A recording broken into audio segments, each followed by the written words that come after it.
On Sunday morning, the Washington Commanders were atop the NFC East with a 7-2 record, but within a span of 5 days, they lose to the Pittsburgh Steelers and the Philadelphia Eagles, and now they stand at 7-4. And what we're seeing is that they haven't won a game against a team that's been 500 or better. And in that recent run that they went on, they beat up on a lot of bad opponents. And you can only play who's on your schedule when they handled their business. They did what they were supposed to do. But like I was saying earlier, this offensive cupboard is kind of bare without Terry McLaurin. When he was taken out of the game, basically, Jayden Daniels was forced to dink and dunk, and that was effective in certain moments of the game, especially with the backs and the tight ends, but they really do lack some receiver help. And even Jayden, while he had some clean pockets, there was pressure at times.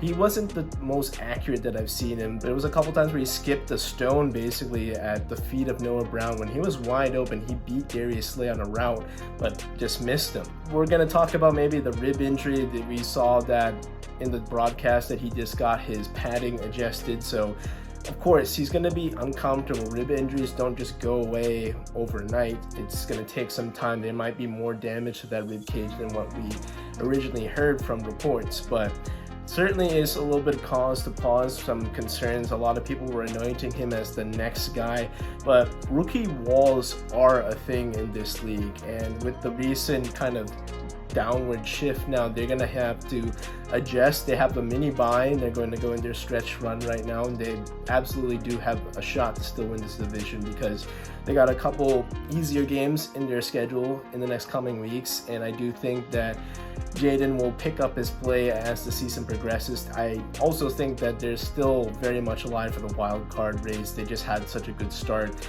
that it's definitely an adjustment. I think we were good. I think the Washington Commanders were good in certain spurts through the season, but remember that this was a team that had the second worst record in the league last year. The fact that they're even here at this point is something to commend them for. New ownership group with Magic Johnson and Josh Harris has been changing the culture in the post Daniel Snyder days, where that owner just turned a once proud franchise into the biggest laughingstock in the league. So Rome wasn't built in a day. I'm thinking that the Commanders are definitely taking a step in the positive direction, and anything above 500 in playoffs at this point is icing on the cake because you have your guy, you have a good head coach. OC is in the works too with Cliff Kingsbury, and there's still a lot to be done and a lot to be proud of if you're a Washington Commanders fan.